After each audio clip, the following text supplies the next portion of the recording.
মুক্তির পানি আদিকে দিল রে, মুক্তির পানি আদিকে দিল রে,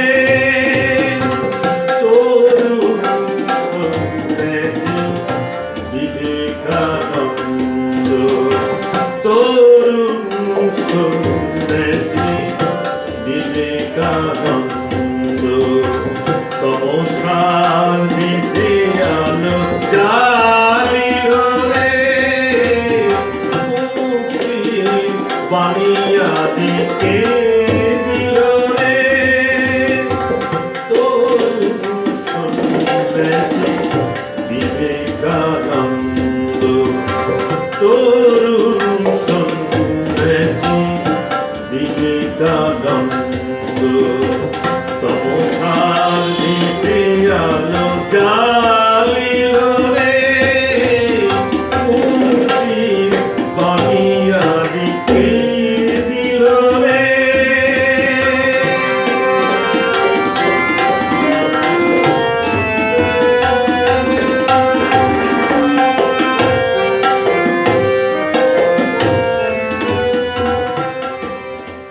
গৌতম ঘোষ এবং বিবেকানন্দ বালক সংঘের বালকবৃন্দ এবং তবলা এবং পাকুয়াজে সহযোগিতা করছেন শ্রী রবীন চৌধুরী।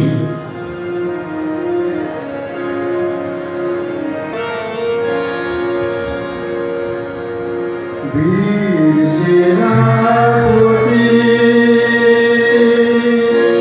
বীর সেনাপতি বিবেকানন্দ, কইলে কাঁদিলে আয় রে আয়। বীর সেনাপতি, বীর সেনাপতি বিবেকানন্দ,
বীর গর্বে বিজয় লাউরে নিখিল ভারত পদের লাউরে বীর গর্বে বিজয় লাউরে নিখিল ভারত পদের লাউরে বুদ্ধি আত্মীতি তুলে উচারে বীর গর্বে বিজয় লাউরে নিখিল ভারত পদের লাউরে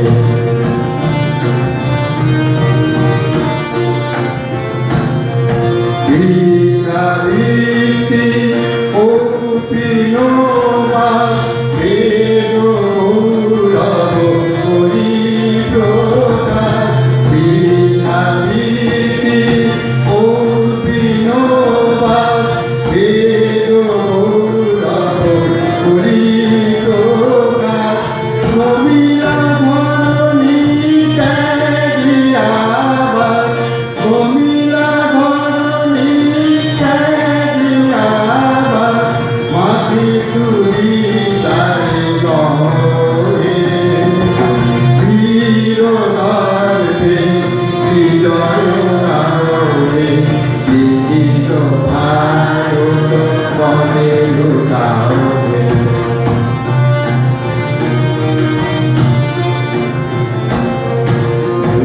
যুগান্ত নিদাতুর শুনো হে ভারত বৈরব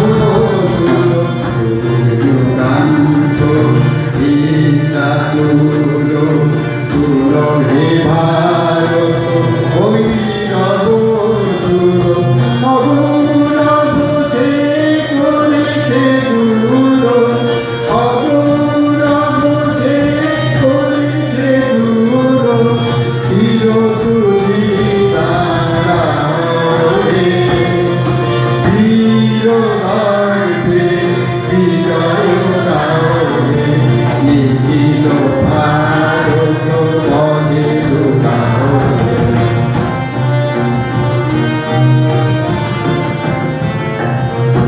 পুজিছে পশ্চিম পূরব পুজিছে জয় জয় রব উঠিছে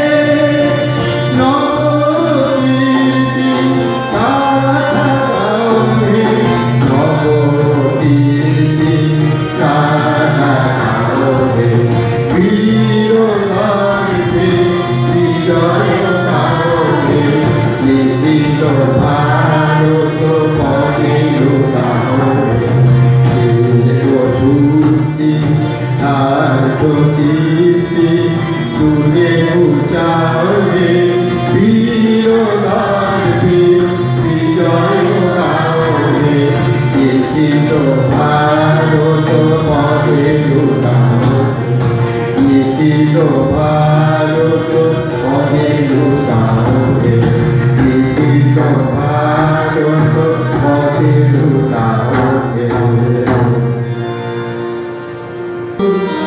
বদনায় আমারে আরে তারে সাথে তোমার বলো ঠাকুর বলো না আমারে আরে তারে সাথে তোমার কুম্ভতে যদি তো আনন পুরুষ সিংহতে তোমার আনে তারে সাথে তোমার বলো ঠাকুর বলো না আমারে আনে তারে সাথে তোমার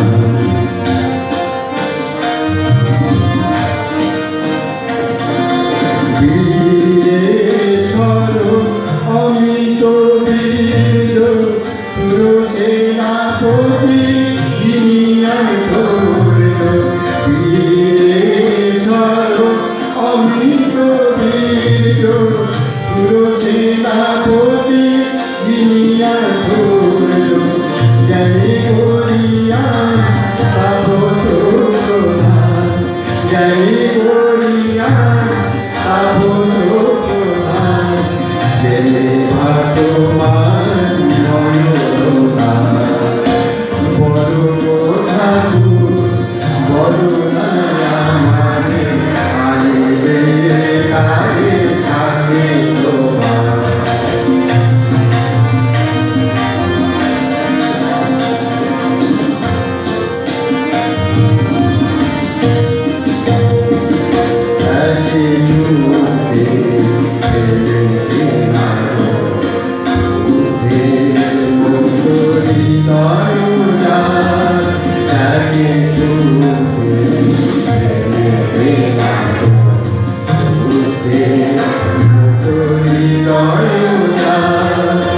জ্ঞানী শিব গুরু শঙ্কর সম জ্ঞানী শিব গুরু শঙ্কর সম সে যেন লুটায়ে পদে তোমার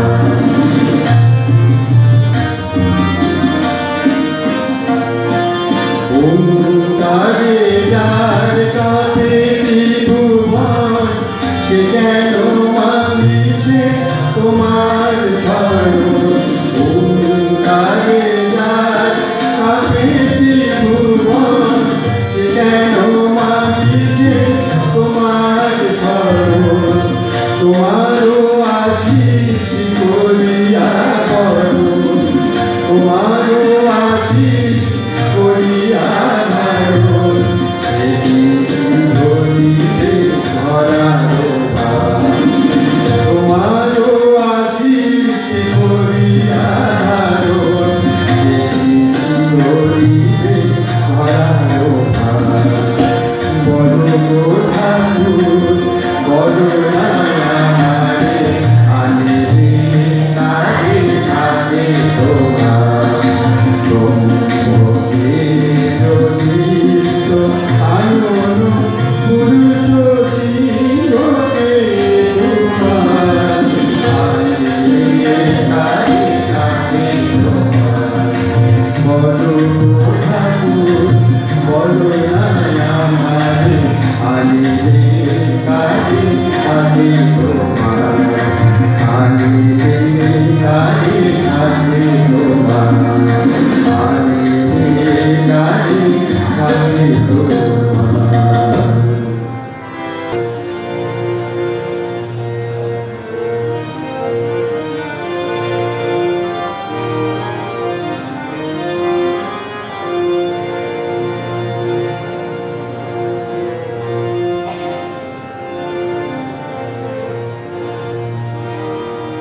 ধরালিতে লুকাও ফুল গেছে একই লীলা মা ধরালিতে লুকাও ফুল গেছে একই লীলা মা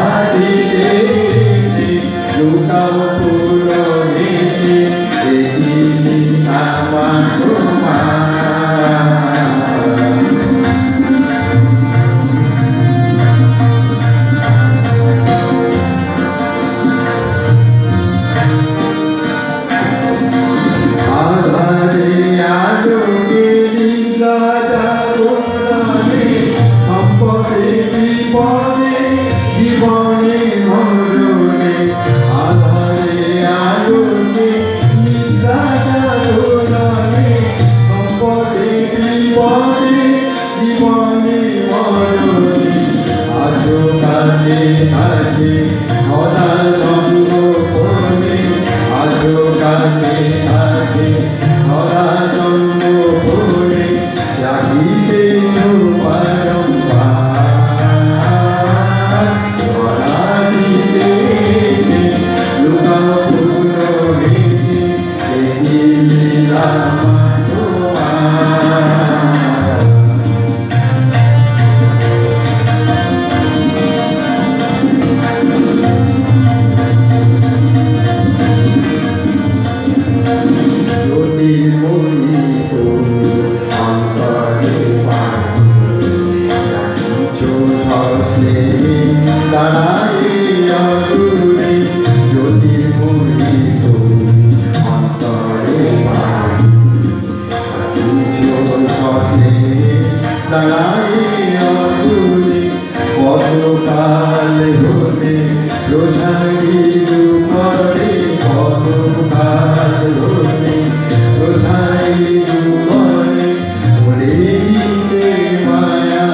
মা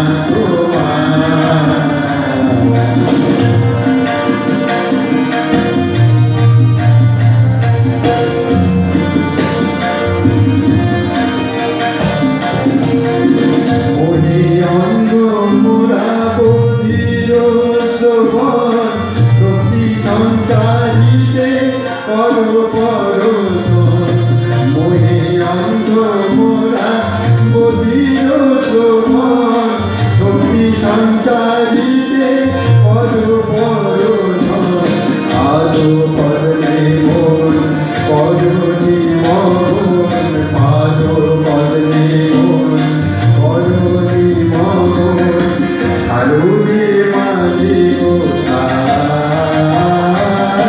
ভরা দিতে লুগাও পুনো দিতে আমার তোমার বলে ও কোকিলা নালো মা করুণা বলে ও কোকিলা নালো মা করুণা তুলো তুমি সুধা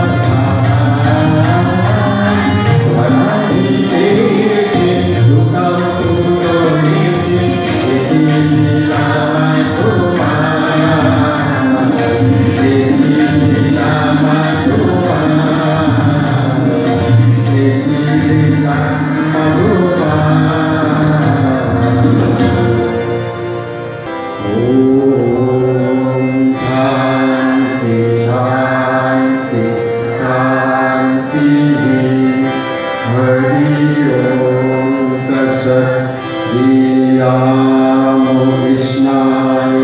प्रणमस्तु जय श्री गुरु महाराज की जय जय महामान की जय जय स्वामी जी महाराज की जय जय गंगा मान की जय আপনাদের সামনে উদ্বোধনী সঙ্গীত পরিবেশন করলেন শ্রী গৌতম ঘোষ এবং বিবেকানন্দ বালক সংঘের বালকবৃন্দ। এখন স্বাগত ভাষণ দেবেন আশ্রম অধ্যক্ষ পূজনীয় স্বামী বিমলানন্দজি মহারাজ।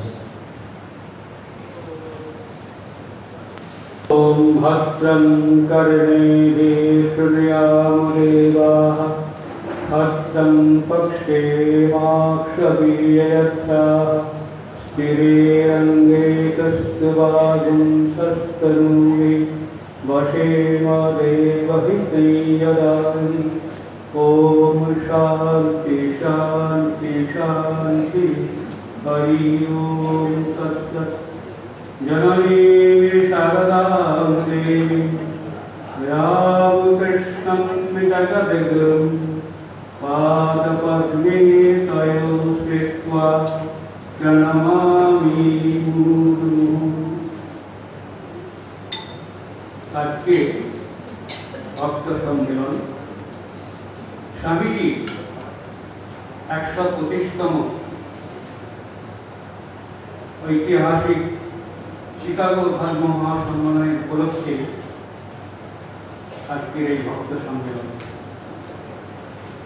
সবাইকে আমরা সুস্বাগত স্বাগত জানাচ্ছি আমাদের জগদ্ধাম মঠের পক্ষ থেকে এবং জগদ্ধাম মঠের সব সাধু অনুসারীদের পক্ষ থেকে এবং জগদ্ধাম মঠের যারা ভলেন্টিয়ার স্বেচ্ছাসেবক তাদের পক্ষ থেকে সকলকে আমরা স্বাগত জানাই। পথে কিন্তু ঠাকুরের গান না গিয়ে স্বামীর গান গাইতে যাবে, এর অর্থ নিশ্চয়। একবার পূর্ববাংলা কোন একটি আশ্রমেতে স্বামী শরীর যাওয়ার পর তার ছবি রেখে পূজা হচ্ছিল, কিন্তু ওই জায়গায় কয়েকজন গোড়া ব্রাহ্মণ তারা প্রতিবাদ করছে, বলে স্বামীজি কায়েকের ছেলে তাকে তার ঠাকুরের সঙ্গে এক আসনে বসিয়েছে।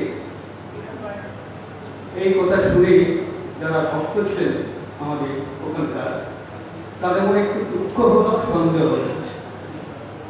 তারপর তারা একবার এলেন কলকাতায় মায়ের কাছে। মা তখন উদ্বোধনে রয়েছে। মার সঙ্গে দেখা হওয়ার পর ভক্তরা বললেন, মা, আমরা আমাদের আশ্রমে স্বামীকে রেখে ঠাকুরের পাশে রেখে পুজো করছি, কিন্তু অনেকে খুব আপত্তি। তোর বল কি? স্বামী হচ্ছে আমাদের মাথার মণি, আর যদি ঠাকুর থাকতেন তিনি তাকে কোলে করে পুজো করতেন। ঠিক করেছো তোমরা, যারা মানবে না তাদের কথা বার্তা হতো। মায়ের কাছে এই আশ্বাস পেয়ে তা পুজো করতে আরম্ভ করলেন। সেই জন্য মায়ের স্বামী ছিলেন ঠাকুরের মায়ের মাথার মণি। সেই জন্য তার গানটি প্রথমে গাওয়া হলো, তারপর ঠাকুরের বন্দনা, তারপর মায়ের বন্দনা। এই করে তাদের প্রিয় ধরনের যে ঐতিহাসিক শিকাগো সৎসঙ্গের বিজয় বার্তা, তাই আমরা অনুষ্ঠান করছি। ঠাকুর আসবে, ক্যান্সার হয়েছে, রোগশয্যায় শায়িত। কথাও খুব ঠিক, ক্রমশ তিনি বুঝতে পারছেন, যে জানতেন কোন দিকে রেখে ঠিক করেছিলেন কবে তার মহাসমাধি হবে। তার আগে তার যাবতীয় কাজ তিনি একবারে পাক্কা ম্যানেজমেন্টের মতো সুসম্পন্ন করেছিলেন।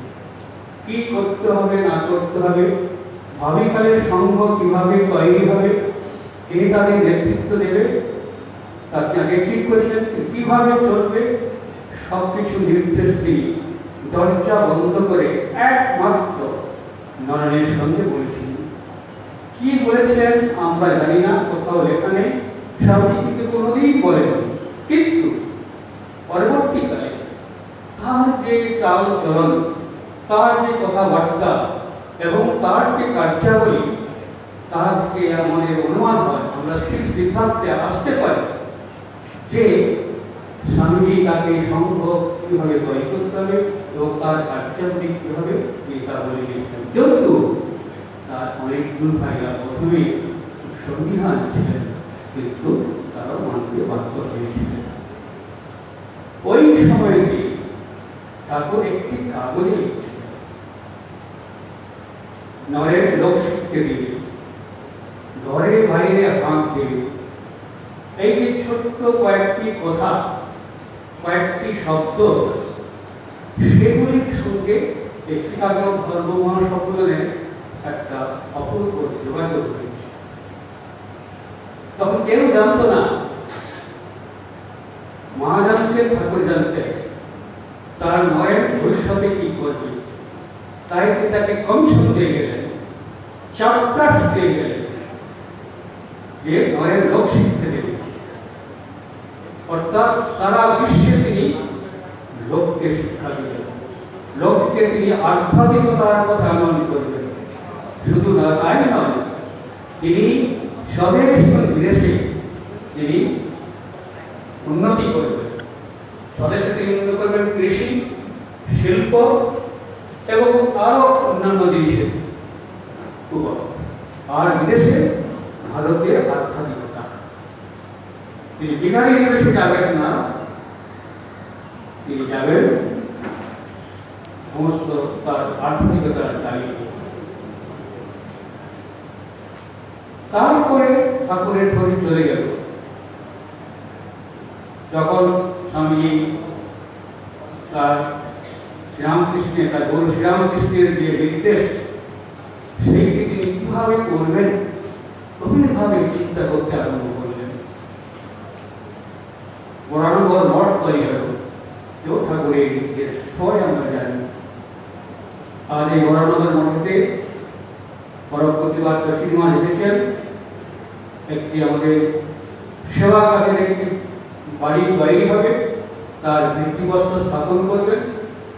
সেই ভিত্তিপ্রস্তর স্থাপন উপলক্ষে যিনি আজকে উদ্বোধনী ভাষণ দিতেন স্বামী তত্ত্ববিদা নন্দনী, তিনি যে রামকৃষ্ণ মঠ মিশনের সহকারী সাধারণ সম্পাদক, তাকে আমাদের সাধারণ সম্পাদক মহারাজ নির্দেশ দিয়েছেন ওই বরানগর মঠে উপস্থিত থাকতে। সেই দিনে আসতে পারেননি, তিনি বলেছেন অন্য একবার আসবেন, অন্য একটা উপলক্ষ করে যে তাদের ক্ষমা পেয়েছেন আপনাদের কাছ থেকে, আপনার না আসার জন্য। তারই আমি প্রক্সি, আমি উদ্বোধনী ভাষণ এবং স্বাগত ভাষণ দুই একসঙ্গে মিলিয়ে বলব। এই মহাপদ শব্দটি তিনি প্রথম স্বামীর কাছ থেকে আমরা জানতে পারি যখন তিনি উত্তর প্রদেশে সাতটা স্টেশনে স্টেশন মাস্টার শরৎচন্দ্র চক্রবর্তীর সঙ্গে কথোপকথন করেন। স্বামীর মুখে একটা যেন গভীর ছাপ, চিন্তার ছাপ। সেই চিন্তার ছাপ দেখে শরৎ চক্রবর্তী বলছেন, কি হয়েছে আপনার? তখন তিনি বললেন, আমার গুরু শ্রীরামকৃষ্ণদেব যে দায় আমাকে দিয়ে গেছে, যে ব্রত দিয়ে গেছে, সেই ব্রতকে আমি পালন করার জন্য, সেই ব্রতের বাস্তব রূপ দেওয়ার জন্য আমার গভীরভাবে চিন্তা হয়েছে। এই কথা বলেন। তারপর তিনি প্রবঞ্চনা করলেন সারা ভারতবর্ষে। তার গুরু নির্দেশ নিশ্চয় ছিল, এমনকি নির্দেশ ছিল যে তাকে জানতে হবে ভারতবর্ষে, জানতে হবে ভারতবর্ষের মানুষকে, জানতে হবে ভারতের সংস্কৃতি কৃষ্টিকে, জানতে হবে ভারতের জনজীবনকে, জানতে হবে ভারতের যে আসল স্পন্দন, সে স্পন্দনকে। স্বামী তো বড় গেছে, কিন্তু দেখুন ঠাকুর তাকে কি করে দিলেন? গরিবের দুঃখ, দরিদ্রের দুঃখ, মানুষের দুঃখ যদি না নিজে অনুভব না করতে পারে, সে কখনো গরিবদের জন্য, মানুষের জন্য গভীরভাবে চিন্তা করতে পারে না। ঠাকুর তাই যদিও তাকে আশীর্বাদ করেছিলেন, একবারে মোটা ভাগ করে বেরিয়ে পড়েছেন। তারপরে তিনি দেখলেন যে তার সেই মহাস্পকে যদি পালন করতে হয় তাহলে একা থাকতে হবে। তিনি 1890 সালে শিশু মহা সারদেবীর কাছ থেকে মহাদপ্তরে হাওড়া ঘুষুরি রোডে বাড়িতে ছিলেন। সেখানে তিনি তার আশীর্বাদ দিয়ে দীর্ঘ প্রবজ্ঞা দিলেন। সঙ্গে ছিলেন তার একমাত্র গুরু ভাই স্বামী অনন্ত মহারাজ।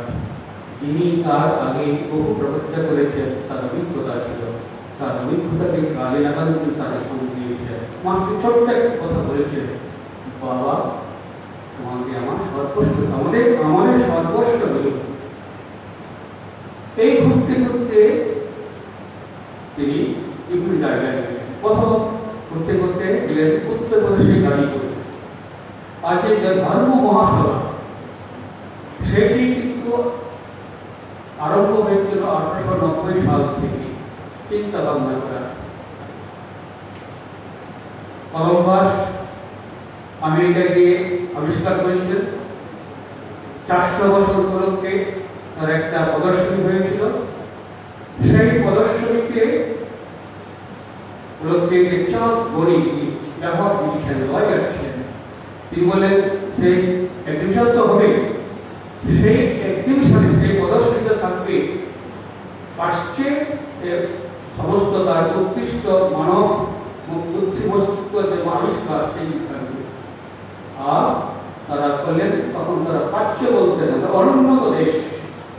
এই অনুন্নত দেশেরও যদি এবং প্রদর্শনী থাকে, তারাও থাকে, তা হয়েছে।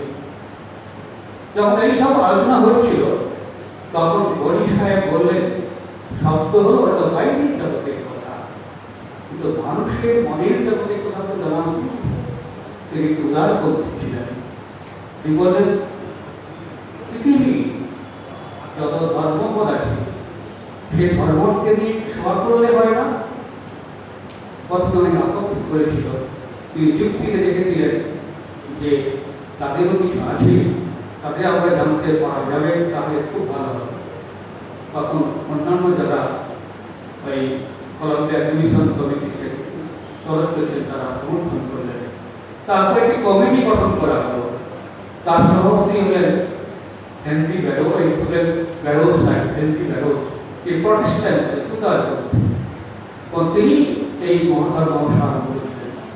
এবং ঠিক হয়েছিল প্রায় 20টি ধর্ম মহাসভা হয় বিভিন্ন বিষয়ে, চিকিৎসা, শল্যবিদ্যা, আইন সংক্রান্ত, মাদকতা বর্জন, ধর্মবাসী, কৃষ্টি, সংস্কৃতি, বিজ্ঞান, সাংবাদিকতা, এই সমস্ত 20টি হয়েছে। তার মধ্যে একটি ধর্ম মহাসভা ছিল, তার নাম ছিল এই ধর্ম মহাসভা। এই ধর্ম মহাসভার কথা ভারতবর্ষে ওই 1890 সালে পৌঁছেছিল। স্বামী তা শুনেছিলেন। যখন তিনি গাজীপুরে ছিলেন, তার বন্ধু ছিল গগন রায়, যে এখানকার আফিম অফিসার ছিলেন। তার বাড়িতে তিনি ছিলেন, অফিস প্রহরী বাবা তার সঙ্গে দেখাও করেছিলেন। ওই বাড়িতে থাকাকালীন গগন বাবু ওখানকার যে আফিম অফিসারে বলেছেন রস সাহেব, তার সঙ্গে আলোচনা করলেন। তিনি খুব হিন্দু ধর্ম বিষয়ে জানতে চেয়েছিলেন, সঙ্গে ভীষণভাবে বলেছিলেন। তার প্রতিবাদে আমাদের যে হোলি হয়, তো হোলি সম্পর্কে আমাদের প্রবন্ধ লিখে দিই, স্বামী লিখে দিয়েছিলেন।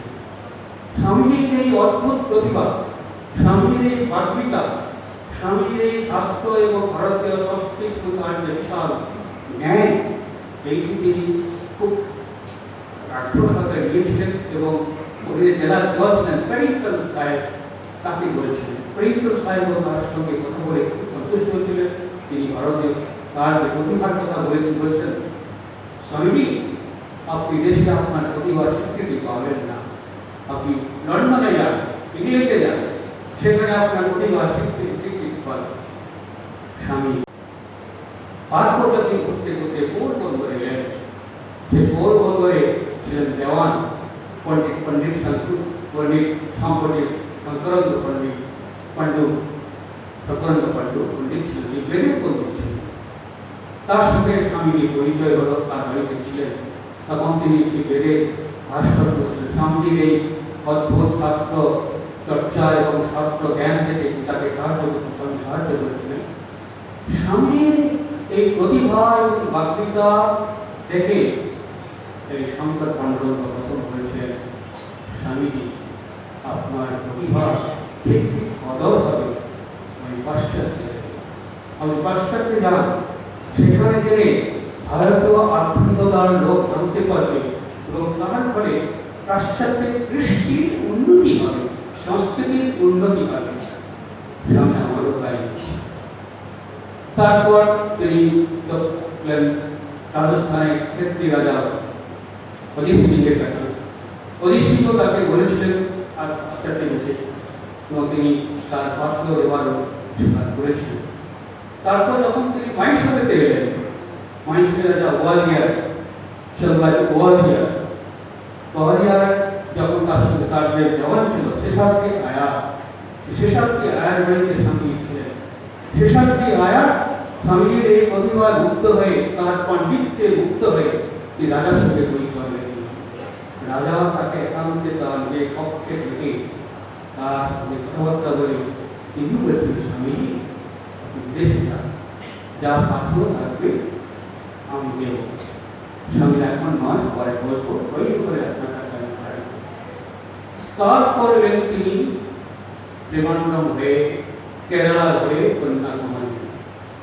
কন্যাকুমারীতে যখন তিনি একটা শিলাখণ্ড ছিল, এখন আপনারা জানেন বিবেকানন্দ কেন্দ্র হয়েছে, সেই শিলাখণ্ডের সাথে গিয়ে তিনি শিলাখণ্ডে বসে ধ্যান করেছিলেন। ধ্যান করার পর তার মানস ক্ষেত্রে ভারতের যে অতীত, বর্তমান, ভবিষ্যতের যে চিত্র, তার যে উদ্ভাস হয়েছিল। তখন তিনি এমনকি তার মর্মময় অনুভব হয়েছিল তাকে পাশ্চাত্যে যেতে হবে। ভারতবর্ষের যে সংস্কৃতি এবং তার যে কৃষ্টি, তার যে আধ্যাত্মিকতা, সেখানে ওখানে পৌঁছে দিতে হবে এবং তার বিনিময়ে ওখানকার যে বিজ্ঞান, ওখানকার যে আরো উন্নত ধরনের সব শিল্প, সেইগুলি আমাদের দেশে আনতে হবে, তবেই ভারতবর্ষের উন্নতি হবে। তিনি সিদ্ধান্ত নিয়েছিলেন পশ্চিমে যাওয়া।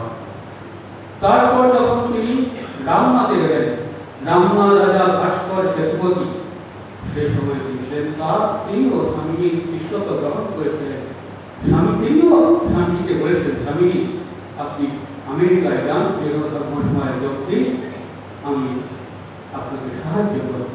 স্বামী তার সাহায্য করতে কাজে দিয়েছেন। তারপর যখন মাদ্রাজে তার এক ভক্ত গোষ্ঠী গড়ে উঠল, ইডি, মুদলিয়া এবং আলাসিন্দা প্রেমল যার নাম, তারা এত স্বামী গুণমুক্ত হয়েছিলেন, তারাই স্বামীকে ধরে বসলেন যে স্বামীজি আমরা দরকার করে দয়া করে বিক্রি করে আপনার পাথর জোগাড় করবো, আপনি প্রথম সভায় যোগ দিন। তখন তিনি বললেন ঠিক আছে, পরে দেখা যাবে। তারপর তিনি হায়দ্রাবাদে গেলেন। হায়দ্রাবাদের যে নিজাম ছিলেন তার ভাই সঙ্গে স্বামী পরিচয় হল, তিনিও তাকে বললেন দেশ থেকে। সুতরাং দেখতে পাচ্ছি যে স্বামীজি শিকাগো ধর্ম হওয়ার জন্য কতজনের কাছ থেকে তাকে উৎসাহ দিয়েছেন এবং তার অর্থ জোগাড় করা প্রতিজ্ঞা করেছিলেন। ওইখানে মেহবুব কলেজ আছে হায়দ্রাবাদে, সে মেহবুব কলেজে তিনি প্রথম একটি জনসভাকে বক্তৃতা দিলেন যে আমার পাশ্চাত্য দমনের উদ্দেশ্য আপনি হায়দ্রাবাদ যান, মেহবুব কলেজের সামনে তার স্বামী বক্তৃতা উপলক্ষে একটি সারস্তম্ভ আমাদের হায়দ্রাবাদ মঠ তৈরি করে দিয়েছি এবং তারপর তিনি আবার দক্ষিণ ভারত আবার মাঝে দেখতে গেলেন। তখন তিনি সিদ্ধান্ত দিলেন যে তিনি যাবেন। তবুও তার মধ্যে একটু দ্বিধা আছে স্বামী নিয়ে। একদিন রাত্রিটা শুয়ে আছে, চিন্তা করছে কি যাবেন কি যাবেন না। হঠাৎ দেখতে পেলেন যে স্বামীজি দেখতে পেলেন যে ঠাকুর তার কাছে দেখছেন, সমুদ্র করে ঠাকুর দেখে যাচ্ছে আর তাকে হাত দিয়ে ডাকছে আর। তখন তিনি আমি বুঝলেন যে তার যাওয়ার দিকে। এছাড়া ওখানে স্বামীর একজন অ্যাডমায়ার ছিলেন, গুণমুগ্ধ ব্যক্তি ছিলেন সুন্দরম আইয়ার। তার সুন্দরতাতে দেখা যায় যে তিনি যখন স্বামী এক ঘরে ছিলেন, ঠিক পাশে ঘরে ছিলেন, শুনতে পাচ্ছেন যে স্বামী তার সঙ্গে কথা বলছেন। বলে তুই একজন বলছে তুমি স্পষ্ট শুনতে পাচ্ছেন সুন্দরম আইয়ার যে তুই যা আমি আছি না, আমি যাব না, যা তোর জন্য সব ব্যবস্থা করা। আর পরের দিন যখন স্বামীকে জিজ্ঞেস করা হচ্ছে, স্বামী তাকে তার সাথে কথা বলছিলেন, না তখন এড়িয়ে গেলেন। যখন সব স্থির হয়ে গেল এবং তখন আলোচনার নেতৃত্বে কিছু টাকা স্বামী পাথরে দেওয়া সংগ্রহ করেছিলেন। তখন স্বামী যদি ভারতবর্ষে যেতে চাই, ভারতবর্ষের মানুষের জন্য আমি যাই, তাহলে সাধারণ মানুষের কাছ থেকে ওই টাকা দিতে। তারপর যখন চিন্তা করছেন তখন ঠিক সব তো ঠিক হলো, মা ঠাকুর কি করেন, মা যদি বলেন তাহলে বলতো ঠিক ঠিক আমার যাওয়া। এই মাকে কিছু দেখে ঠিক কলকাতায় পৌঁছিল। সেই কিছু পড়ে শোনা হলো। দৌলের স্বামী যোগানন্দ মহারাজ সেই চিঠি মাকে শুনিয়েছিলেন। আবার কেউ বলেন স্বামী ত্রিগুণাতীতানন্দ আমার মাকে পড়ে শুনিয়েছিলেন। মা পড়ে শুনে বললেন আর আমি কিছু বলবো না, কালকে বলবো। মা তো প্রাণ ওরাদের একমাত্র অনেক দুর্নীতি, তাকে বিদেশ যেতে হবে, ছাড়তে মন চায় না। কিন্তু তিনি দেখতেন যে ঠাকুরের ইঙ্গিত, ভবিষ্যতের কথা চিন্তা করে তিনি তার প্রাণ প্রিয় ধরেনকে অনুমতি দিলেন দেশ যাওয়া। তিনিও স্বপ্নাদেশ পেয়েছিলেন ঠাকুরের কাছ থেকে। ঠাকুরের অভিমত দেখি মা জেনেছিলেন যে হ্যাঁ ধরেন যাবে। তারপর তিনি সকালে থেকে বললেন ধরেনকে লিখে দাও যে তুমি যাবে আর ঠাকুরের আশীর্বাদ তুমি পাবে, আমার আশীর্বাদ তো আছেই, আর ঠাকুর তোমার সঙ্গে থাকবে, কোনো ভয় নাই। এই চিঠি যখন স্বামীর কাছে এলো, সংবাদ এতদিনে আমার ঠিক হয়ে গেল, সব তোড়জোড় হয়ে গেল। কিন্তু ঠিক সেই সময় ক্ষেত্রী থেকে রাজীব সিং তার দেওয়ার মুন্সি জগন্মোহন লালকে পাঠালেন। তার কারণ রাজা অজিত সিং ছিলেন অপুত্র, স্বামী তাকে একটি পুত্র পেয়েছিলেন, সে পুত্র হয়েছে, সে পুত্রকে দর্শন করার জন্য একান্ত অনুরোধ করেন। আমি কি করে যাবো, সব ঠিক হয়ে গেছে, আমেরিকা যাবো, কংগ্রেস আমি যাবো না, একদিনও যেতে হবে। তারপর তিনি একান্ত আগামী করে তার প্রার্থনা দিয়ে দিয়েছেন ব্যক্তিকে। সেই সময় এই তখন রাজাজি রাজেশকে স্বামীজিকে ওই পাগড়ি সিল্কের সমস্ত পোশাক পরিচ্ছদ করে দিয়েছেন। আর রাজসিংহ পেরিবল তখন টাকা না থাকার জন্য অনেকে বলেছেন যে তিনি জাহাজের সেকেন্ড ক্লাস টিকিট কেটেছিলেন, কিন্তু রাজা ছিলেন না, তার গুরু তিনি যাবেন বিদেশে সেকেন্ড ক্লাস হবে না, সে সেকেন্ড ক্লাসকে ফার্স্ট ক্লাসে পরিণত করে দিলেন। তারপর যখন তিনি ওখান থেকে ফিরে এসে তিনি বোম্বে গেলেন, বোম্বেতে দেখা হলো রাজা মহারাজ আর হরি মহারাজ, পরমানন্দজি মহারাজ এবং সূর্যানন্দজি মহারাজের সঙ্গে কথাবার্তা হলো। তখন হরি মহারাজকে স্বামীজি বলেছেন, দেখো হরি মহারাজ, ওই যে ওদের সব ধর্ম মহাসভা হচ্ছে, এই জানবে আমার জন্য দেখতে পাবে, এই কথা তিনি বলেছিলেন। তারপর তিনি জাহাজে উঠলেন 31শে মে 1893 সাল। তাকে বিদায় জানিয়েছিলেন আলাসিংহ পেরিবল এবং আকবরের মালদারি ভক্ত আর মুন্সি জগন্মোহন দাস। স্বামীজি ধীরে ধীরে জাহাজে উঠছেন, জাহাজ তিনি ফিরে তাকাচ্ছেন, সবাই সঙ্গে দাঁড়িয়ে আছে। সদল চক্রে স্বামীকে বিদায় দিলেন, জাহাজে তিনি উঠলেন, স্বামীকে একটি কথা বললেন, আমি ভোরে তারপর কয়েক মাস পর 31শে মে আর 25শে জুলাই তিনি পৌঁছলেন আমেরিকার উত্তরে, কানাডা বলি আমরা ভ্যানকুভারে। এই জাহাজে আসবার সময় দেখা হয়েছিল সাংস্কৃতিক টাটা, সাংস্কৃতিক টাটা তার সঙ্গে স্বামী পরিচয় হলো। তখন স্বামী জিজ্ঞেস করলেন, আপনি কোথায় যাচ্ছেন? মনে জাপান থেকে দেশ লাগিয়ে দেশে আমি স্বদেশ বিক্রি করবো। স্বামী যখন বললেন, কি করছেন? নিজের দেশে কাজ কেন না? তাহলে আমার দেশের কিছু ছেলে মানুষ চাকরি পাবে, তারা বেঁচে থাকতে পারবে। স্বামীর চিন্তা কিভাবে তিনি এই ভারতবর্ষের উন্নতি করবেন বিভিন্ন ভাবছি। যেতে যেতে স্বামীর চিন্তা জামশেদ বললেন, দেখো ওই হাজারিবাগ অঞ্চলে মানে মাইন্স পাওয়া যায়, ওর পাওয়া যায়, ওইটা লোহার কারখানা করো না কেন? টাকা দিয়ে মনে কিন্তু রেখেছিল, স্বামীর কথা তিনি মনে রেখেছিলেন। ফিরে গিয়ে তিনি পরবর্তীকালে যখন জামশেদ করে তিনি যেখানে টাকা স্টিল তিনি তৈরি করলেন, আরো একটি কাজ করেছিলেন টাকা দিয়ে স্বামীর সঙ্গে কথাবার্তা, বিজ্ঞানের উন্নতি। তখন স্বামীরাকে খুব উদ্দীপ্ত করলেন ভারতের বিজ্ঞানের উন্নতির জন্য। পরবর্তীকালে তিনি ঠিক করলেন ব্যাঙ্গালোরে একটি সায়েন্স ইনস্টিটিউট তৈরি করেছেন, এবং সেই সায়েন্স ইনস্টিটিউট তৈরি করার জন্য তিনি প্রথমে আহ্বান করলেন স্বামীজিকে, যে আপনি ছাড়া কোনো ব্যক্তি নেই। সেটাকে সুন্দর সরকারকে চিঠি লিখেছিলেন, তার উত্তরে খুবই সুন্দর একটা চিঠিও তিনি লিখেছিলেন। সেই চিঠি লিখে বলে আমি ঠিক করেছিলেন প্রভুত্ব সব দেশবাসীর কাছে তাদেরকে সাহায্য করে। কিন্তু তখন তাদের ইংরেজ সরকার সেই দেয়নি, ভারতের উন্নতি বিজ্ঞান উন্নতি করে তাদের উন্নতি দেয়নি। কিন্তু পরবর্তীকালে স্বামীজির শিষ্যা ভগিনী নিবেদিতা তিনি এর বিরুদ্ধে এখনই বললেন, সারা ভারতবর্ষে তিনি প্রচার করলেন যে একটা পাওয়া দরকার, এবং তখন ব্রিটিশ সরকার মানতে বাধ্য হয়েছিল, এবং পরবর্তীকালে ব্যাঙ্গালোরের সায়েন্স ইনস্টিটিউট প্রতিষ্ঠিত হয়েছিল স্বামী নবদীক্ষা এবং তার আশীর্বাদে হয়েছিল। স্বামী তো বুঝতেন মানে ট্রেনিং করে যেতে হয়, Pacific railway station Rocky area বলে, সেই ভ্যাঙ্কুভার থেকে তিনি টিকা করে পৌঁছলেন দীর্ঘ পর।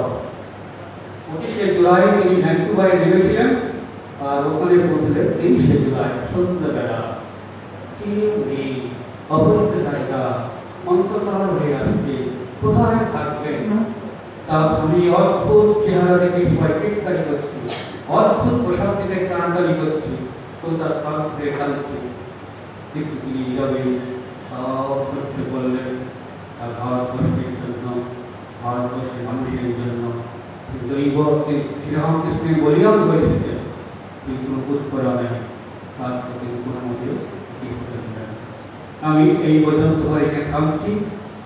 থামছিকে আমরা ওই কাশীপুর থেকে হয়ে গিয়ে বম্বে হয়ে, দক্ষিণ ভারত বম্বে হয়ে, ক্যানাডা হয়ে আমি শিকাগো আমি পৌঁছে দিল। এককালে সমস্ত ঘটনা, সেসব ঘটনা পরবর্তীকালে যারা বক্তা রয়েছেন তারা বলবেন, আপনারা শুনবেন। ওম শান্তি শান্তি শান্তি পরিবর্তন। এতক্ষণ বক্তব্য রাখলেন আশ্রমাধ্যক্ষ পূজনীয় স্বামী বিমলানন্দজি মহারাজ।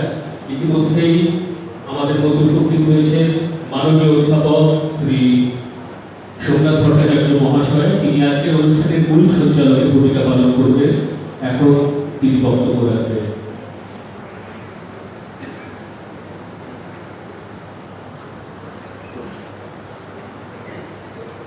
ओम नमः सूर्य सच्चित सुख स्वरूपाय स्वामी ने तापहाय। पूजनीय श्रीमद स्वामी বিমলানন্দজি মহারাজ, উপস্থিত সকল সন্ন্যাসী ব্রহ্মচারী মহারাজবৃন্দ এবং সুধী ভক্তবৃন্দ, স্বামী বিবেকানন্দের শিকাগো ধর্ম মহাসভায় আবির্ভাবের 125 বছর পূর্তি উপলক্ষে এই অনুষ্ঠান, পবিত্র অনুষ্ঠান এবং এই ভক্ত সম্মেলন, সেখানে মহারাজ শেষ করেছেন স্বামীজি শিকাগোতে যাওয়ার যে পর্ব, সেই জায়গাটাতে তিনি যে শিকাগোয় গেলেন কিন্তু বহু চর্চিত এবং সেখানে বক্তৃতা দিলেন। ছবিতে আমরা ছোট বয়স থেকে দেখে এসেছি যে একজন যোদ্ধা সন্ন্যাসীর মতো করে স্বামীজির ছবি রয়েছে। হিন্দু মঙ্ক অফ ইন্ডিয়া কোথাও কোথাও এরকম একটা লেবেল লাগানো আছে বলে মাঝে মাঝে ভাবি যে ওই যে বছর 30-এ, তখন তো 30 বছর কয়েক মাস বয়স, ওই বয়সে যে সন্ন্যাসী ওখানে গিয়ে বলছেন তার ঠিক মানসিকতাটা কিরকম ছিল আপনারা একটু আগে শুনেছেন পূজনীয় মহারাজের কাছে, যে ভারতবর্ষ থেকে অনেকে আগ্রহ করেছিলেন যে স্বামীজি গিয়ে ভারতবর্ষের কথা, সনাতন ধর্মের কথা সেখানে বলুন। পাশাপাশি ভাবছি যে স্বামীজির ভেতরের মনোভাবটা কি ছিল। ভাবছি মানে কখনোই এরকম নয় যে বুঝে ফেলছি আমরা, এমনি একজন সাধারণ মানুষের কি মনোভাব সে কে বুঝতে পারে, কিন্তু একটু চিন্তা করার মধ্যে আনন্দ আছে যে ভারতবর্ষের কথা তিনি বলতে গিয়েছেন, যে ভারতবর্ষকে দেখেছেন। 1, 2 শ্রীরামকৃষ্ণের কথা বলবার জন্য গেছেন। 3 ওয়ার্ল্ড পার্লামেন্ট অফ রিলিজিয়ন্স, বিশ্ব ধর্ম মহাসম্মেলন, সেখানে ভারতবর্ষের যে বাণী তার শ্রেষ্ঠত্বের কথা বলতে গেছেন। এটার মধ্যে একটু অ্যাডেড কনফিডেন্স এবং পারপাস রয়েছে। 4 তিনি সমস্ত পৃথিবীর মানুষকে ভালোবেসে তাদের জন্য প্রয়োজনীয় কিছু বলতে গেছেন। এই 4 নম্বরে এই জিনিসটা একটু মেলোড হয়ে গেল। 3 নম্বরে ছিল যে ভারতবর্ষের শ্রেষ্ঠত্বের কথা বলবো, আর 4 নম্বরে হচ্ছে যে না, শ্রেষ্ঠত্ব নয়, তোমাদেরও ভালো আছে, আমাদেরও ভালো আছে, তোমাদের যেটা দরকার বলে আমার মনে হচ্ছে, আমার বয়সে, আমার অভিজ্ঞতায় সেই কথাগুলো তোমাদের কাছে পরিবেশন করবো। এইরকম মিলেমিশে বিভিন্ন রকমের জায়গা থেকে থাকতে পারে। তার মধ্যে মনে হয় যে শ্রীরামকৃষ্ণের বাণীকে তিনি যে নিয়ে গেছেন, এইটা খুব প্রমিনেন্ট ছিল, যে তার নিজের দিক থেকে কিছু নয়। শ্রীরামকৃষ্ণ সম্পর্কে মা সারদা বলছেন যে বাবা, ওই যে কি ধর্ম সমন্বয় তোমরা বললে, আমার কিন্তু মনে হয় না যে ঠাকুর ওরকম মতলব করে কিছু এসেছিলেন। অর্থাৎ আগে থাকতে ঠিক ঠিক করে কিরকম প্ল্যান অফ অ্যাকশন হবে এরকম ভেবে যে তিনি এসেছিলেন তা নয়। মনে হয় যে স্বামীজিও যখন শিকাগোতে গেছেন তখন ওরকম মতলব কিছু করে যান যে এইটা করবো, ছবির মতো এইভাবে রূপায়িত করবো, এরকম মতলব করে বোঝা যান। মাথায় শ্রীরামকৃষ্ণকে নিয়ে চলে গেছে। মা সারদাকে বলেছিলেন যে হুক করে তোমাদের আশীর্বাদে এবারে হুক করে চলে গেছে, এবার without any preparation, without any pre planning. তিনি চলে গেছেন। এইটা ভাবতে ইচ্ছে করে, আবারও ভাবছি যে এটা সত্যি হতেও পারে, নাও পারে, কিন্তু এরকম প্ল্যান ছাড়া চলে গেছে। এক জায়গায় বলছেন যে আমি একটা বোকা ছিলাম, যে শীত বস্ত্র যা আমার কথা সেই সময় আনি কাঁপুনি দিচ্ছিল প্রচন্ড এক সময়। ওই লেক রয়েছে, লেকের হাওয়া হাড় কাঁপিয়ে দিচ্ছে। তুমি বলছেন আমি গরমের জামা কাপড় আনি ঠিক মতো। এই স্বামী বিবেকানন্দ প্ল্যান করে কিছু করেছেন বলে মনে হয় না। যদিও ওর সম্পর্কে এই উক্তি আছে যে তিনি নিজের শরীর দেখিয়ে বলেছেন, নিজেকে দেখিয়ে বলেছিলেন যে ধর্ম মহাসম্মেলনটা এর জন্য হচ্ছে। এর জন্য মানে বোঝাই যাচ্ছে যে ব্যক্তি বিবেকানন্দ নন, ভেতরে যে সত্তা রয়েছে, ভেতরে যে মিশন রয়েছে, সেই জন্য শিকাগো ধর্ম মহাসম্মেলন হচ্ছে এরকম উনি বলেছিলেন। কিন্তু তবুও ভাবতে ইচ্ছে করে যে ডিটেল প্ল্যানিং যেরকম আমরা বুঝি সেরকম ছিল না। তিনি যখন চলে এলেন শিকাগো থেকে বক্তৃতা দিয়ে ইংল্যান্ড হয়ে ভারতবর্ষে ফিরলেন, তারপরে তাকে যেসব অভ্যর্থনা দেওয়া হচ্ছিল তার মধ্যে আমরা আজকে যেখানে রয়েছি এখান থেকে মাত্র কয়েক কিলোমিটার দূরে শোভাবাজার রাজবাড়িতে যে অভ্যর্থনা জানানো হয় ইংলিশে দেওয়া হলো, তার উত্তরও উনি ইংলিশে দিলেন। সেইখানে বলেছিলেন, ওই যে তার প্রশংসা করেছিল যে শিকাগো ধর্ম মহাসম্মেলনে আপনি অসাধারণ সাফল্য পেয়েছেন, এইসব কথা ছিল। তার উত্তরে তিনি বলছেন যে আমি এই কলকাতার উপকণ্ঠে এমন একজনকে দেখেছি। Here, inside of this city, had been living a man whose whole life was a parliament of religions, as it should be. ধর্ম মহাসম্মেলন ঠিক যেরকম হওয়া উচিত সেরকম একজন লোককে, lived a man, সেরকম একজন মানুষকে আমি দেখেছি এই কলকাতার উপকণ্ঠে। ধর্ম মহাসম্মেলন ঠিক যেরকম হওয়া উচিত। তার থেকে মনে হয় যে ওখানে একটু দীর্ঘশ্বাস, একটু আক্ষেপ আছে যে ঘুরে এসেছি বটে, আপনারা প্রশংসা করেছেন বটে, কিন্তু অনেক টাকা খরচা করে রয়েছেও বটে, কিন্তু ঠিক ধর্ম মহাসম্মেলন হয়নি। ও আমি দেখেছি কলকাতার উপকণ্ঠে, অর্থাৎ ব্র্যাকেটে দক্ষিণেশ্বর, বুঝে নিতে হবে কেন ঠিক হয়নি। স্বামীজি গিয়েই বুঝেছিলেন যে করেছে বটে ধর্ম মহাসম্মেলন, কিন্তু আসলে উদ্দেশ্য হচ্ছে যে খ্রিস্টানিটির শ্রেষ্ঠত্বটাকে এস্টাবলিশ করা, যে আর যারা আসছে ওরা ওদের মতো বলুক, কিন্তু আমরা তো রয়েছি, আমরা অর্গানাইজ করেছি, খ্রিস্টানিটি যে সবচেয়ে বড় ধর্ম এইটা এস্টাবলিশ করে আমাদের কাজ শেষ। সুতরাং যথার্থ ধর্ম মহাসম্মেলন ঠিক হয়নি। আপনারা আমার প্রশংসা করেছেন বটে, বিনীতভাবে গ্রহণ করছি সেটা, এই যেন স্বামীজির ভাব, কিন্তু জিতা জাগতা ধর্ম মহাসম্মেলন আমি কলকাতার উপকণ্ঠে দেখেছি একজনের জীবনে। এই যিনি বলছেন তিনি শ্রীরামকৃষ্ণের ভাব নিয়ে গেছেন। একদিন বিকেলের দিকে দক্ষিণেশ্বরে ঠাকুরের ঘরের কাছে শিব মন্দিরের সিঁড়িতে ঠাকুর বসেছিলেন, মাস্টারমশাই ছিলেন, নরেন্দ্রনাথ ছিলেন না। শিব মন্দিরের সিঁড়িতে বসে সম্ভবত উত্তর দিকের যে ছটি শিব মন্দির সেই সিঁড়িতে বসেছিলেন, ঠাকুরের ঘরের কাছে যে শিব মন্দিরগুলি সেই সিঁড়িতে বসে দক্ষিণ পূর্ব দিকে মা ভবতারিণীর মন্দির সেই দিকে তাকিয়ে তিনি বলছিলেন, ইট ওয়াজ লাইক আ সলিলকি, নিজের মনে বলছিলেন, মাস্টারমশাই শুনে লিপিবদ্ধ করেছেন, মা খ্রিস্টানরা গির্জায় তোমাকে কি করে ডাকে একবার দেখিও, তবে ভেতরে ঢুকলে যদি হাঙ্গাম হয় তাহলে বাইরে থেকেই দেখিও।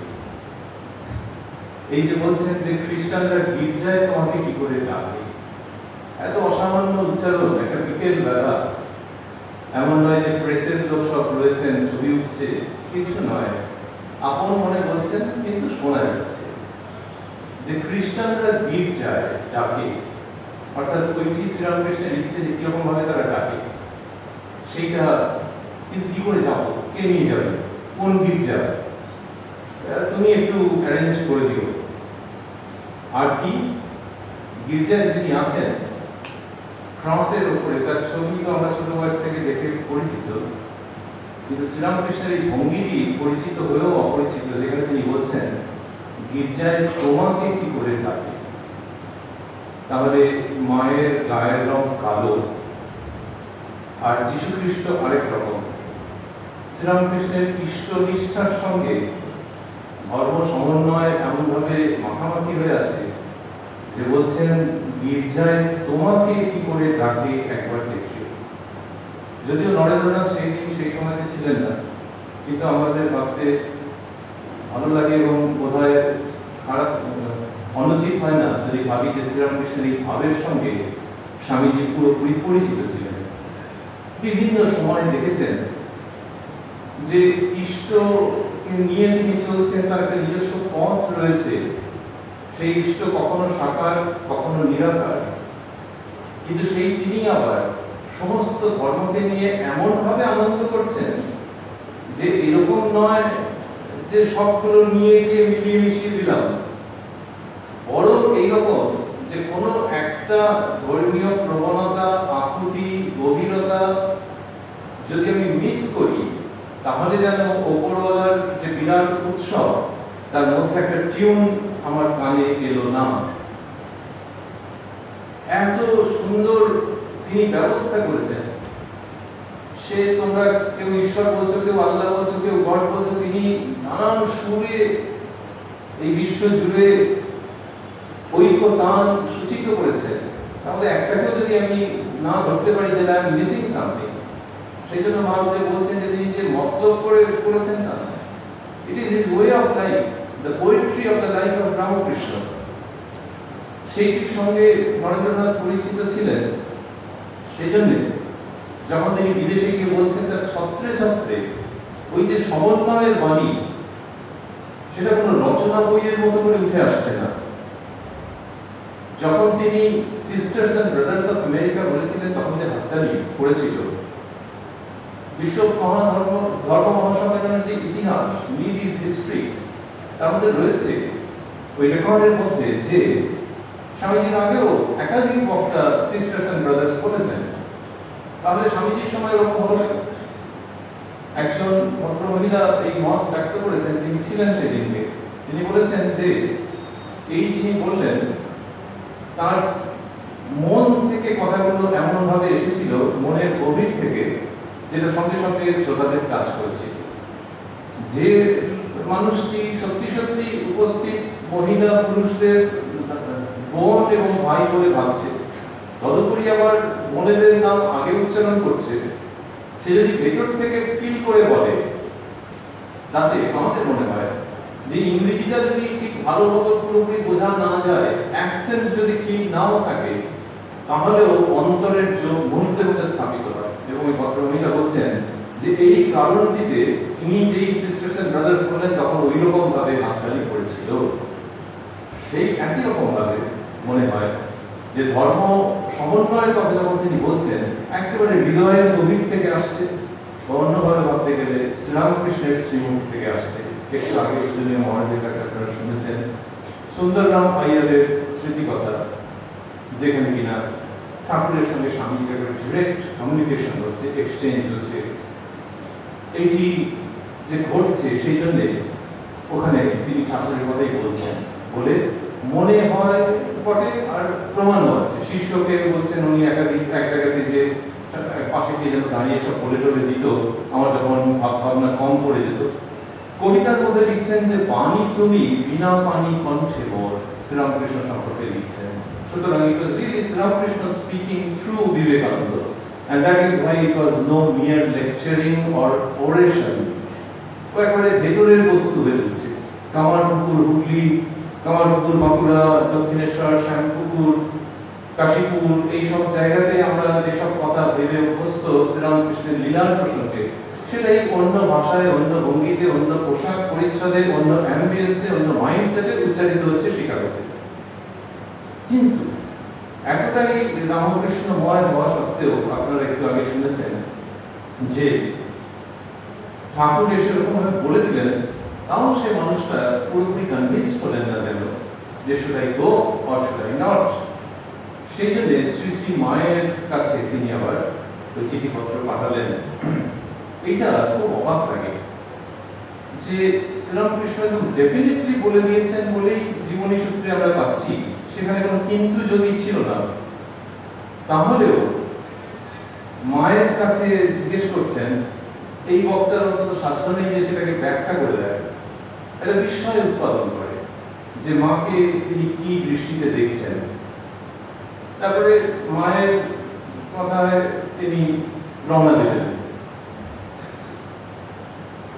যখন খুব নার্ভাস ফিল করছেন শিকাগোতে বক্তৃতা দেওয়ার সময়, নার্ভাস কথাটা তিনি নিজেই একটা চিঠিতে লিখেছেন যে তিনি নার্ভাস হয়ে যাচ্ছিলেন যখন তার নাম আসছিল, এবং তিনি বলছিলেন এখন নয় পরে এরকম করছিলেন।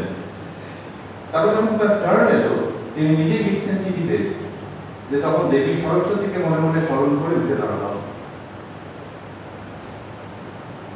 এই যে দেবী সরস্বতীকে স্মরণ করছেন, এই কোন সরস্বতী, কি রূপে, কি ব্যঞ্জনায় সরস্বতী আমরা জানি না, কিন্তু শ্রীরামকৃষ্ণ তার সহধর্মিণী সম্পর্কে বলেছিলেন ও সারদা সরস্বতী জ্ঞান দিতে এসেছে। শিকাগোতে যখন স্বামীজি সরস্বতীকে স্মরণ করছেন এবং এমন কিছু বলছেন যেটি সামনে উপস্থিত বুধমণ্ডলী নতমস্তকে শুনছেন, শুধু তাই না ভেতরে আনন্দে পরিপূর্ণ হয়ে যাচ্ছে, তখন we love to believe যে ওই সরস্বতীর সঙ্গে সারদাকে তফাৎ করা যাবে না। জ্ঞান দিতে এসেছে শ্রীরামকৃষ্ণ বলছেন। সেই শ্রীরামকৃষ্ণ তিনি বলেছিলেন যে নরেন শিক্ষা দিবে। কার শিক্ষা? ওই যে মা সারদা যে জ্ঞান দিচ্ছেন, নরেন শিক্ষা দিবে। শিক্ষা শব্দকে যদি তুলে নিই, সারদা প্রদত্ত জ্ঞান বোধহয় বসিয়ে দেওয়া যায় সমার্থক ভাবে। যখন ঘুরে বাহিরে ভাগ দিবে, তো ওই যিনি শ্রীরামকৃষ্ণ যতদিন পড়াশোনা করেছিলেন, মা সারদা তাও করেননি, করা সম্ভব ছিল না, কিন্তু তিনি জ্ঞানের দেবী, বিদ্যার দেবী। যে বিদ্যা সম্বন্ধে বলা হচ্ছে সা বিদ্যা ইয়া বিমুক্তরে, যা মানুষকে মুক্ত করে। মা সরস্বতীকে স্মরণ করে যখন স্বামী বিবেকানন্দ উঠে দাঁড়াচ্ছেন, তখন মনে হচ্ছে যে সারদার এখানেও একটা বিরাট ভূমিকা থেকে যাচ্ছে। ভূমিকা থেকে যাচ্ছে সেই মা সারদার, যিনি বলেছিলেন যে আমার ছেলে যদি ধুলো কাদা মাখে, আমাকেই তো ঝেড়ে ঝুড়ে করে তুলে নিতে হবে। এই যে ধুলো কাদা মাখছে, কে, কোথাকার ছেলে? সেটা বোঝাই যায় যে বিশ্ব জুড়ে, তাহলে বিশ্ব জুড়ে যে ছেলেরা রয়েছে এবং মেয়েরা রয়েছে, তাদেরকে যে তিনি ধুলো ঝেড়ে কোলে তুলে নেবেন, খুবই মিলে যায় যখন স্বামী বিবেকানন্দ শিকাগোয় অ্যাড্রেস করছেন। তিনি তো প্রথম বিদেশে গিয়ে বলা, আজকে পর্যন্ত আলোচিত হচ্ছে, বাংলায় আলোচিত হচ্ছে, অন্য ভাষায় আলোচিত হচ্ছে। স্বামীজির মধ্যে দিয়ে যে ভালোবাসা, যে প্যাশন ঝরে ঝরে পড়ছিল মানুষের জন্য, সেইখানে কেন জানি না মনে হয় যে মায়ের ওই উচ্চারণ নেপথ্যে কাজ করছে। মায়ের উচ্চারণটা গানের সাফা ধরে থাকার মতো, তার উপরে স্বামীজির বিস্তার। যে স্বামীজি শিকাগোতে বক্তৃতার মধ্যে এক জায়গায় বলছেন যে তোমরা পাপী, মানুষকে পাপী বলাই পাপ, it's a sin to call a man sinner. তোমরা আমাকে অধিকার দাও, আমি তোমাদের সম্বোধন করতে চাই চিলড্রেন অফ ইমর্টাল ব্লিস বলে। যে দেশে কিনা পাপের কথাবার্তা খুব আছে, ঠাকুর শিখিয়েছেন যে যত মত তত পথ, সুতরাং ওটা নিশ্চয়ই একটা ভায়াবল পথ। তৎসত্ত্বেও সেখানে গিয়ে স্বামীজি বলছেন আমরা জগদ্দানে বলতে পারি, ভক্ত মানুষজন শুনছেন, অলরেডি এই ভাবের সঙ্গে যারা টিউনড তারা শুনছেন, কিন্তু একটা আগন্তুক চিন্তাকে নিয়ে একজন ইয়াং ছেলে গিয়ে বলবে আমেরিকায়, is very difficult to perceive, যেখানে কিনা ওই পাপের প্রসঙ্গ রয়েছে। ছেলেবেলা থেকে যখন থেকে জ্ঞান হয়েছে তখন থেকে তারা শুনেছে যে পাপ, এবং সেই পাপের জন্য কান্নাকাটি করা যাতে ভেতরের পাপ ধুয়ে মুছে যায়, কনফেস করা, ভেতরটা ছিঁড়ে যাচ্ছে তবু কনফেস করা। সেইখানে গিয়ে স্বামীজি বলছেন যে দূর, মানুষকে পাপী বলাটাই পাপ। এই আগন্তুক বসন্ত বাতাস, এইটা বইয়ে দেওয়ার জন্য দৃঢ়তা লাগে। এবং স্বামীজি বলছেন যে allow me to call you by that name, children of immortal bliss. তোমাদেরকে অমৃতের পুত্রকন্যা বলে আমি সম্বোধন করতে চাই। কাশীপুরে শ্রীরামকৃষ্ণ বলেছিলেন শ্রী মাকে যে কলকাতার লোকগুলো পোকার মতো কিরকির করছে, তুমি তাদের দেখো, পোকার মতো। কিন্তু পরে কি হবে? মনে হয় যে মা সারদা স্পিকিং টু বিবেকানন্দ, যার পোকার মতো থাকবে না, we will call them children of immortal bliss এবং তাদেরকে ছেড়ে যখন স্বামীজি এসব কথা বলছেন তখন বোঝাই যাচ্ছে যে কিছুতেই এটা একটা শুধু বক্তৃতার পারপাসে বলা নয়, ভেতরের প্রচুর ভালোবাসা এবং অন্য ধর্মের তুলনায় হিন্দু ধর্ম বা সনাতন ধর্মের শ্রেষ্ঠতা দেখানোর জন্য ইনি আসেননি। শ্রেষ্ঠতা দেখাতে কিছু পণ্ডিত লোক মেনে নেবে যারা একটু বুদ্ধিমান ব্যক্তি, কিন্তু জনমানুষে গৃহীত হবে না। কান মুলে দেওয়ার মতো করে ভঙ্গি করে বলতে হবে না, কিন্তু ওই ছেড়ে ঝুড়ে কোলে তুলে নিতে হবে, ওইটা একেবারে ওতপ্রোত হয়ে আছে স্বামীজির সমস্ত ভঙ্গিমার মধ্যে। Even in the very first lecture, যেখানে তিনি বলছেন, we believe in not only in toleration but in universal acceptance. এই ইউনিভার্সাল অ্যাকসেপ্টেন্স এর কথা যে বলছেন, আবারও ভাবছি আমরা যখন বইতে পড়ছি তখন একরকম, কিন্তু যখন উচ্চারিত হয়েছে, রোমারোলা বলেছিলেন যে যখন সেই হিরোর মুখ দিয়ে সেগুলো উচ্চারিত হয়েছে তখন না জানি কি হয়েছিল। আজকে ওগুলো পড়লে আমার মনের মধ্যে বিদ্যুতের শিহরণ ফেলে যায়, এবং যখন সেই হিরোর মুখ দিয়ে ওগুলি উচ্চারিত হয়েছিল না জানি কি অসাধারণ এফেক্ট তৈরি হয়েছিল। যখন স্বামীজি ওই মানুষকে ভালোবাসা, স্বামী ডায়াবেটিস, প্রেশার, এটা ওটার কারণে 40 বছরের আগে দেহকে ছেড়ে দেওয়া স্বামীজি যখন বলছেন we believe not only in toleration, কোন রকমের চোয়াল শক্ত করে সহ্য করে গেলাম এরকম নয়, ইউনিভার্সাল অ্যাকসেপ্টেন্স, এইটার কথা যখন বলছেন তখন মনে হয় যে ওই সকলকে আপনার করে দেওয়া। আমরা বলি যে তুমি মা, সকলের মা। এই মা এবং অবশ্যই ঠাকুর স্বামীজির মধ্যে দিয়ে কাজ করে যাচ্ছেন, সেটা শিকাগোতে স্বামীজির যে বক্তব্য তার মধ্যে ওতপ্রোত হয়ে রয়েছে, যেখানে সমন্বয়ের কথা রয়েছে, ওয়ার্ল্ড পার্লামেন্ট অফ রিলিজিয়নস। আজকের তারিখে দাঁড়িয়ে পার্লামেন্ট বললেই অন্যরকমের চিন্তা ভাবনা চলে আসে। 28 এপ্রিল কে কাকে নির্বাচিত করবে, লোকসভা ইত্যাদি, কিন্তু সৌভাগ্যের বিষয় যে ভক্তরা ওইটা খুব বেশি ভাবতে চান না, কারণ তারা অনেক আগেই ভোট দিয়ে দিয়েছেন বিবেকানন্দকে। তো সেই বিবেকানন্দের পার্লামেন্ট অফ রিলিজিয়ন্সে যে আবির্ভাব এবং বক্তৃতা, সেটির আলাদা রকমের গুরুত্ব আছে সমস্ত মানুষের কাছে। জাগতিক জীবনের অনেক রকম পরিবর্তন হবে, রাজনৈতিক পট পরিবর্তন হবে, কিন্তু রাজনৈতিক পট পরিবর্তিত হোক বা না হোক, মানুষের হৃদয়ে জুড়ে থাকেন তারাই যারা কিছু চান না, কোন কারণ ছাড়াই মানুষের মঙ্গল করতে চান। এরা মানুষের হৃদয়ে ভোট পান 5 বছরে একবার নয়, প্রতিনিয়ত। স্বামী বিবেকানন্দ সেই রকম একজন পুরুষ। তিনি শ্রীরামকৃষ্ণের তৈরি যত মত তত পদ, এটিকে কত ভাবে ব্যাখ্যা করছেন। একদিকে বলছেন যে আমি আপনাদের কাছে একটা গল্প বলি বলে কুয়োর ব্যাঙের গল্প ওখানে পরিবেশন করে দিলেন, এবং ইংরেজি করা হয়েছে পরবর্তীকালে, ইংরেজিতে বক্তৃতা ছিল, পরবর্তীকালে তার ক্যাপশন দেওয়া হয়েছে why we disagree। সেখানেও বোঝা যাচ্ছে যে খুব প্যাশন নিয়ে কথাগুলো বলা, শুষ্ক সমালোচনার মতো করে নয়। কিন্তু হ্যাঁ, আমরা আমাদের নিজেদের গণ্ডির মধ্যে থেকে ভাবছি, এই কথাটা স্বামীজি আনছেন যখন, বোঝাই যাচ্ছে যে তিনি যত মত তত মতকে একটা নতুন মোড়কে নিয়ে চলে আসছেন।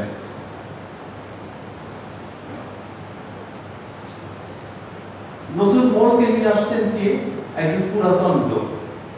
পুরাতন শব্দ থেকে পাচ্ছি শ্রীরামকৃষ্ণের উত্তর পূর্বের বারান্দায়, যেখানে কিনা নরেন্দ্রনাথ যখন প্রথমবার দক্ষিণেশ্বরে গেছেন তখন ঠাকুর শ্রীরামকৃষ্ণ অতর্কিতে, কিছু বলা নেই কওয়া নেই, নরেন্দ্রনাথ রীতিমতো চমকে গেছেন, ঘাবড়ে গেছেন, হাত জোড় করে তাকে স্তবস্তুতি করে বলেছিলেন, জানি প্রভু তুমি সেই পুরাতন ঋষি, জীবের দুর্গতি নিবারণ করতে পুনরায় দেহ ধারণ করেছো। It is so nice.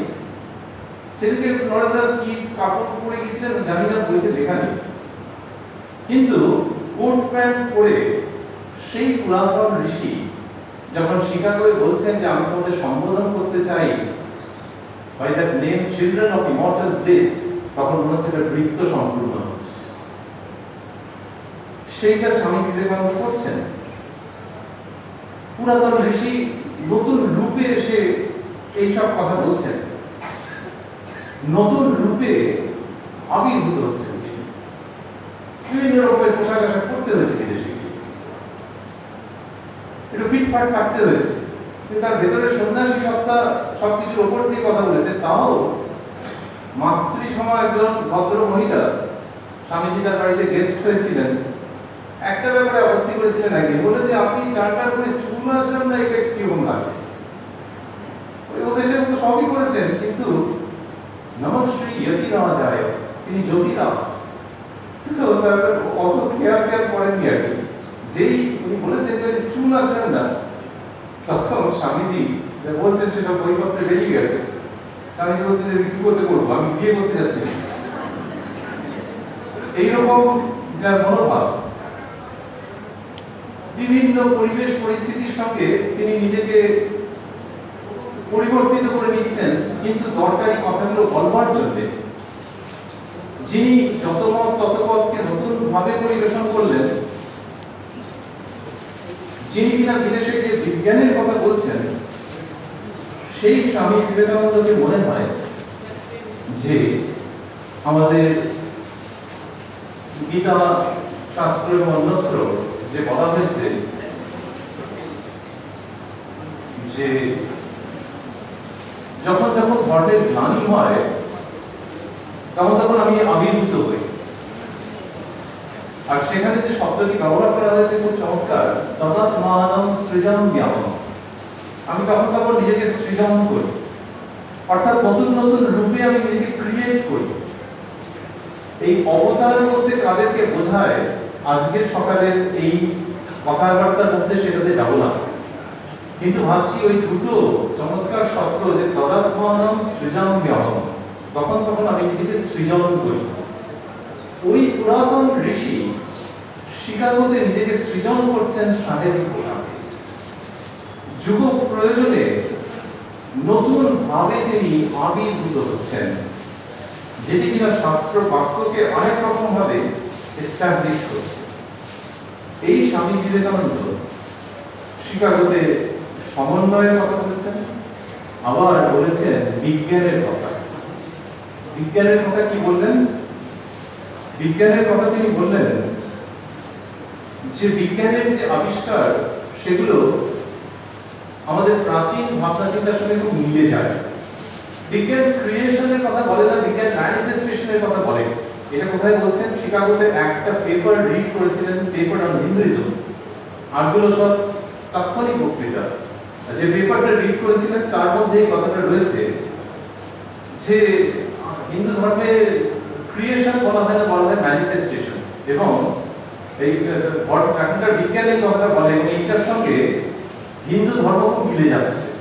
এই পরে স্বামীজি যেটা বলছেন সেটা চমৎকার, বলছেন যে মিলে যাচ্ছে এইটাতে হিন্দু, অর্থাৎ হিন্দু ঋষি পুরাতন কালের যে লোক তাদের কথা বলছেন যে তারা খুব খুশি যেটা মিলে যাচ্ছে। কেন না, তারা যা বলবার চেষ্টা করেছিলেন এবং তারা যেটা হৃদয়ে ধারণ করেছিলেন, তারা খুব খুশি যে আধুনিক বিজ্ঞানের আলোয় সেটা নতুন করে আরো স্পষ্টভাবে উচ্চারিত হচ্ছে। স্বামীজির উক্তি হচ্ছে, the Hindu is only glad that what he has been cherishing in his bosom for ages is going to be taught in more forcible language and with further light from the latest conclusions of science. আবার ভাবছি সেই উত্তর পূর্বের বারান্দায় যাকে পুরাতন ঋষি বলা হয়েছে, সেই তিনি বছর 30 যখন বয়স তখন বলছেন যে হিন্দু খুব খুশি যে আধুনিক বিজ্ঞানের যে উচ্চারণ সেটা কি হচ্ছে না, তার নিজের হৃদয়ের মধ্যে যে সত্যকে সে পোষণ করেছে এতদিন ধরে, সেটা আরো জোরালো ভাবে উপস্থাপিত হতে চলেছে আধুনিক বিজ্ঞানের আলোয়। এইসব কথা যখন স্বামীজি বলছেন তখন আমরা ভাবছি যে এই সমন্বয়ের তুলনা নেই। হঠাৎ বিজ্ঞানের কথা তুললেন কেন? আজকে 2019 সালে দাঁড়িয়ে মনে হয় যে বিজ্ঞানের যে যুগ, সেখানে কেউ যদি শুধুই ধর্মের কথা বলে, লোকে হয়তো তাকে নমস্কার করবে, প্রণাম করবে, শ্রদ্ধা করবে, কিন্তু বলবে এরা হচ্ছে আশ্রমের লোক, এরা হচ্ছে ধর্মের লোক, আর আমরা বিজ্ঞানের লোক। স্বামীজির মনে হয় সেই দূরদৃষ্টি 16 আনার জায়গায় 18 আনা ছিল যে বিজ্ঞানের কথা তুলতে হবে। আর একটা হচ্ছে ভেতরকার ওই ভালোবাসা, যে বিজ্ঞানের মাধ্যমে মানুষ যেদিকে এগোচ্ছে আর ধর্ম দর্শনের মাধ্যমে যেদিকে এগোচ্ছে, দুটো একই দিকে গিয়ে কনভার্জ করবে। কিন্তু দেখো কি কষ্ট লাগছে যে এদের মধ্যে মতভেদ আছে, শত্রুতা আছে, মুখ দেখা বন্ধ হয়ে যাওয়া আছে। সেখান থেকে তিনি বিজ্ঞান এবং ধর্মের কথাকে সম্ভবত পৃথিবীতে প্রথমবার টেনে এনেছেন এবং বিজ্ঞান ও ধর্মের সমন্বয়ের কথা বলেছেন। আমরা শেষ করবো এটা ভাবতে ভাবতে যে ওই সমন্বয়ের কথা বলছিলাম আমরা, যে বিভিন্ন ধর্মের সমন্বয়, বিজ্ঞান এবং ধর্মের সমন্বয়, আর কি আর হচ্ছে প্রধান যে সেটি হচ্ছে যে ধর্ম নিয়ে যা বলা হচ্ছে, আধ্যাত্মিকতা নিয়ে যা বলা হচ্ছে, এটা না সত্যি বাস্তবে হয়। স্বামীজি সেই জায়গাটাতে খুব জোর দিয়েছেন, যেটা বাস্তবে হচ্ছে ডু বিলিভ মি, যে তোমরা তাকে গড বলো, আমাদের দেশে তাকে ঈশ্বর বলে, কেউ নিরাকার বলেন, কিন্তু একটি শক্তি আছে, একটি সত্তা আছে, বিলিভ মি। এইখানে ওই পেপার অন হিন্দুইজমে স্বামীজির উক্তি হচ্ছে যে একজন হিন্দু ঋষিকে যদি চেষ্টা ধরা হয় যে ঈশ্বর যে আছে এই ব্যাপারটা আপনি বুঝিয়ে বলুন সত্যি আছে কিনা, তাহলে না তিনি বেশি দূর লড়তে পারবেন না।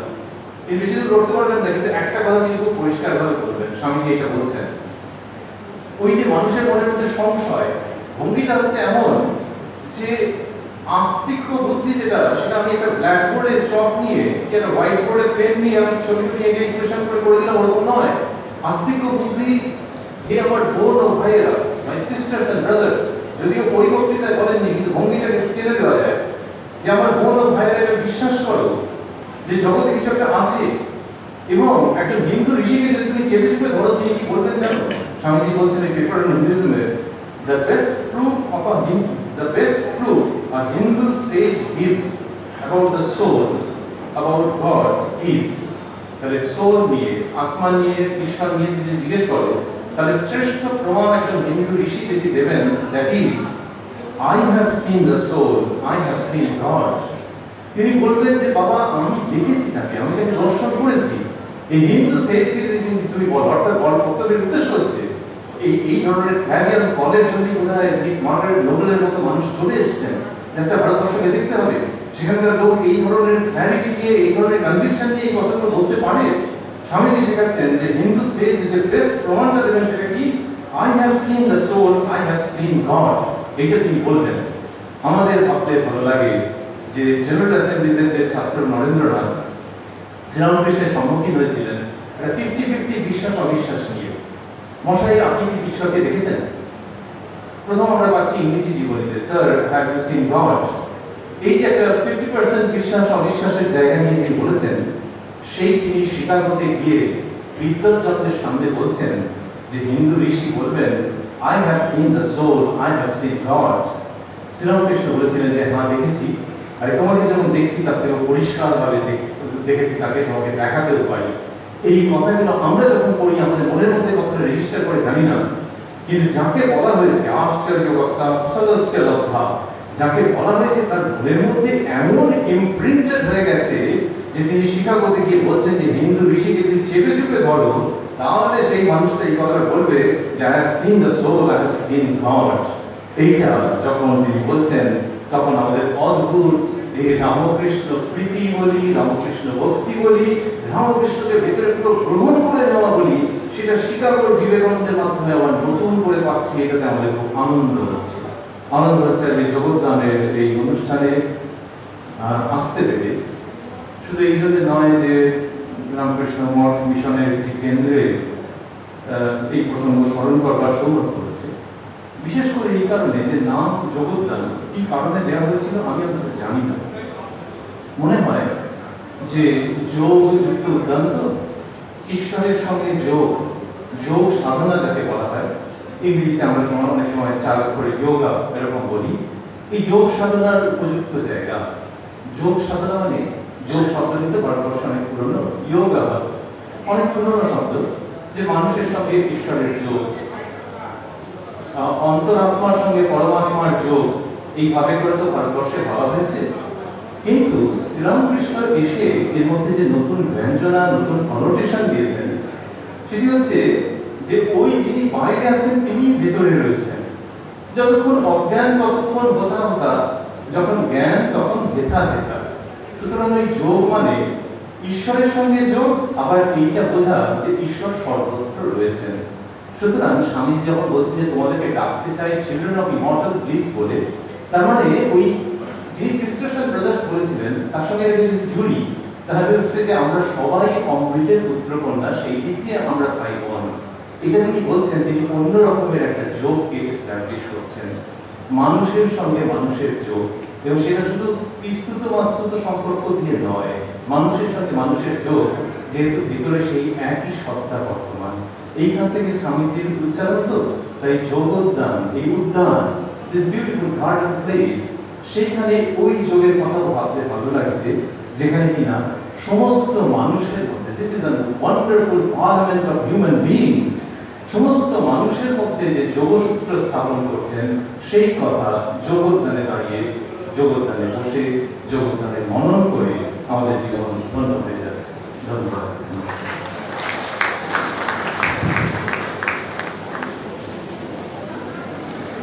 এই জগদ্ধানের নাম দেওয়া কিন্তু শ্রীরামকৃষ্ণ। যখন রামচন্দ্র দত্ত শ্রীরামকৃষ্ণকে প্রস্তাব করেছিলেন একটা সাধারণ উপযুক্ত জায়গা খোঁজার জন্য, বাগান বাড়ি কেনার জন্য, তখন ঠাকুর তাকে বলেছিলেন যে এমন একটা জায়গা, নির্জন জায়গায় খুঁজবে যেখানে 100টা খুন করে কেউ পেট পাবে না। তাহলে যখন শ্রীরামকৃষ্ণ এখানে এলেন 1883 সালে 26শে ডিসেম্বর, তখন তিনি দেখলেন যে বলছেন রাম, যে যোগের স্থান, তারই নাম বলতে যোগস্থান। ঠাকুরের উপদেশের মধ্যে কি আছে আমার একটুই মনে পড়ছে না, যে বামুন যখন পুজো করে তখন বলে পূজারী, যখন রাঁধে তখন বলে রাঁধুনি বামুন, এইসব বলে কিছু বলেছেন। এতক্ষণ যিনি বক্তা ছিলেন তিনি এখন ঘোষক, আজকে তার দুটো ভূমিকা আছে। তো এইবারে আমরা 10টা একদম কাটায় কাটায় এসে গেছি। এখন চা পানের বিরতি 10টা